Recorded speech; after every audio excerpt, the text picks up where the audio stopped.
हाय France, किसी ने बड़ी ही खूबसूरती से कहा है कि जिंदगी में समस्या सबके आती है, लेकिन कोई निखर जाता है और कोई बिखर जाता है। हाय फ्रांस, मैं हूँ आपके साथ एक ये मीरा। चलो आज कुछ नया सुनते हैं। वैसे आप सभी को आज 24 जनवरी राष्ट्रीय बालिका दिवस की बहुत बहुत शुभकामनाएं। इस बार कोई राष्ट्रीय बालिका दिवस की थीम नहीं है, अभी तक घोषणा नहीं हुई है। ये हमारा 15वां राष्ट्रीय बालिका दिवस है, क्योंकि इसकी शुरुआत 2008 में हुई थी। और तब तक हम एक छोटी सी कहानी सुनते। तो सारे स्टूडेंट्स बैठे थे, टीचर्स मतलब ज़िंदगी के बारे में ज्ञान बताती है। तो ऐसी क्लास चल रही थी जीवन के बारे में। तो गुरुजी, सभी बच्चे गुरुजी से क्वेश्चन कर रहे थे, कोई अपना नज़रिया बता रहा था, सब अपनी अपनी सोच की बातें कर रहे थे। तभी एक बच्चा पूछता है कि सर, मेरे को एक बात समझ में नहीं है। सर कहते क्या? वो बच्चा कहता है कि गुरुजी, लाइफ में कुछ लोग सफल हो जाते हैं, कुछ लोग असफल होते हैं, लेकिन इन दोनों को अलग कौन-सी बात करती है? मतलब ऐसा होता है कि विल पावर होती है, मेहनत होती है, लेकिन सर 2 इंसान हैं, उनमें दोनों में इच्छा शक्ति बराबर है और वो पढ़ाई, मेहनत भी बराबर करते हैं, लेकिन एक का हो जाता है, एक का नहीं होता है। तो वो जो जिसका नहीं होता है, वो कभी-कभी तो हम ऐसे मामले सुनते हैं कि किसी ने सुसाइड कर लिया, बहुत मतलब हताश हो जाते हैं, टूट जाता पूरी तरह से। और कुछ लोग होते हैं जो बहुत असफलताओं के बाद भी सफल होते हैं। वो उनमें ऐसा क्या होता है? वो ऐसा कैसे करते हैं? मतलब उनमें ऐसी कौन-सी पावर है या ऐसी कौन-सी ताकत है जो उन्हें हौसला देती है?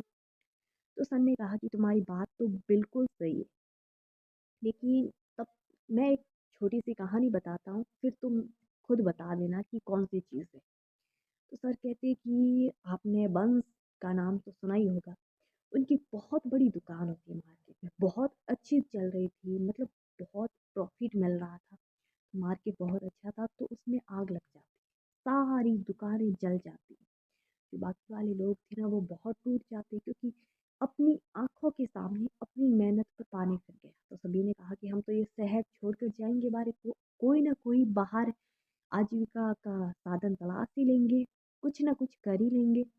लेकिन बंस है ना, अपनी उँगली अपनी दुकान की तरफ करके कहते कि मेरी दुकान चाहे 100 बार क्यों ना जल जाए, लेकिन मैं यहाँ पे इससे भी बेहतर दुकान खड़ी करूँगा। सारे लोग शहर छोड़कर चले जाते और बंस वहीं पे बेहतरीन दुकान बनाती है। शुरुआत में धीरे-धीरे करके 4-5 साल में वो दुकान बहुत बेस्ट बन जाती है और आज भी वहीं पे वो दुकान है और वो बहुत चल रही है। मतलब उस टाइम, जिस टाइम वहाँ पे कोई संसाधन नहीं था, साधन नहीं था, उस टाइम की दुकान अब तो बहुत प्रॉफ़िट कमा रही है और बहुत ही फ़ेमस है। तो गुरुजी ने बच्चों से कहा कि अब आपको क्या लगता है कि ऐसी कौन-सी बात वंश में थी जो दूसरों में नहीं थी? सर बताते कि हमारी लाइफ में क्या होता है कि सफलता और असफलता हम बराबर तैयारी करते, कभी-कभी हमको सफलता नहीं मिलती, हम जैसा चाहते वैसा नहीं होता।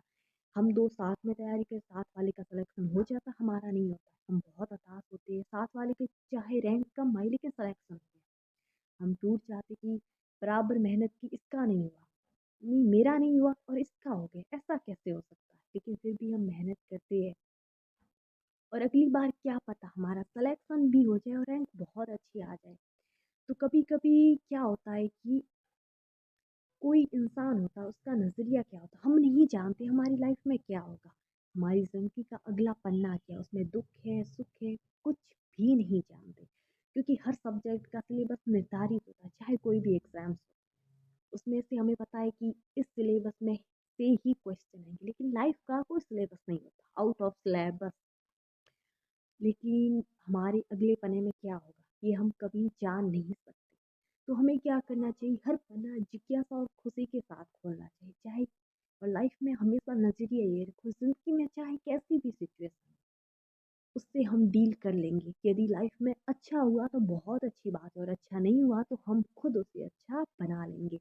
हाँ, चाहे कैसी भी सिचुएशन हो, हम उससे निकल लेंगे, उससे डील कर लेंगे। यदि ये नज़रिया होगा तो हम कभी असफल नहीं होंगे।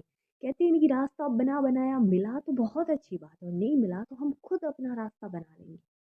और जिसका ये नज़रिया हो तो उसकी लाइफ में चाहे कितनी भी तकलीफ़ें आए, वो कभी हार नहीं मानेगा। जैसे बंस उस टाइम सिचुएशन क्या थी कि दुकान चल चुकी है। अब यदि रोते हैं हम, तब दुकान वापस आ नहीं सकती।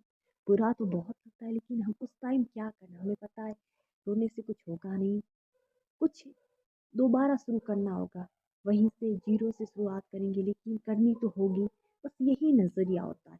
तो वंश ने वही शुरुआत की, बाकी वाले लोग जहाँ जाना आसान था वहाँ चले गए। तो हमारी लाइफ में भी सफलता जब बहुत करीब होती है, तो एक पॉइंट ऐसा आता है जिस टाइम समझ सोचते हैं कि वापस लौट जाए। बहुत आसान होता है लौटना, लेकिन उस टाइम यदि हिम्मत करके हम फिर से कोशिश करें तो हमें ज़रूर सफलता मिलती है। इसीलिए हमेशा लाइफ का हर एक पल जिज्ञासा, एन्जॉय के साथ पन्ना खोलिए, लाइफ का कोई भी पन्ना, और आपकी लाइफ में हमेशा अच्छा ही होगा। और कभी-कभी हमारी लाइफ में बुरा होना बहुत ज़रूरी होता है, क्योंकि अब सोचो हमारा इस बार सिलेक्शन नहीं हुआ, अगली बार हम पेपर देते तो हमारी फर्स्ट रैंक आती है। इसका मतलब हमारा इस बार सिलेक्शन न होना बहुत अच्छी बात थी। कभी-कभी हम बेहतर सोचते हैं, लेकिन खुदा बेहतरीन सोचता है। ऐसा क्यों होता है? क्योंकि अभी जो हमारे साथ बुरा हुआ है, चाहे कोई घटना घटी हो, चाहे कैसी भी सिचुएशन हमारे सामने आई हो, तो हम नहीं जानते कि इसका रीज़न क्या है। हमें बहुत दुःख हो रहा है, लेकिन इसका रीज़न हो सकता है कई महीनों बाद, कई सालों बाद हमें पता चले, तो हम सोचेंगे कि ये घटना हमारी लाइफ में बहुत होन मतलब बहुत ज़रूरी थी होने, और यदि नहीं होती तो हमारी लाइफ में इतना अच्छा कभी नहीं हो पाता। तो कभी-कभी हर सिचुएशन को हम ये नहीं कह सकते कि हमारी जैसी हमारी सोच है बिल्कुल वैसे ही घटे। लेकिन कभी-कभी हमारे विपरीत सोच के भी जो हम चाहते वो नहीं होता है, वो भी अच्छा ही होता है। इसीलिए हर सिचुएशन से डील करना सीखो, और ज़िंदगी में जब भी कोई घटना घटती है उसका कोई ना कोई रीज़न होता है, क्योंकि बिना रीज़न के कोई घटना नहीं घटती। चाहे ये साइंस हो, चाहे ये आध्यात्मिकता हो, कुछ भी हो। पर मैं फिर वही कहूँगी जो मैं अक्सर कहा करती हूँ, महान लोग अच्छा ही काम नहीं करते, बल्कि वो जो भी करते उससे अच्छा बना लेते। हाँ, ये सच है कि एक इंसान दुनिया को नहीं बदल सकता, लेकिन ये भी इतना ही सच है कि इस दुनिया को बदलने की शुरुआत करने वाला हमेशा एक इंसान ही होता है। You are past, you can do it, and you are unique. Thank you so much. और फिर से आपको एक बार राष्ट्रीय बालिका दिवस की बहुत बहुत शुभकामनाएं। Thank you.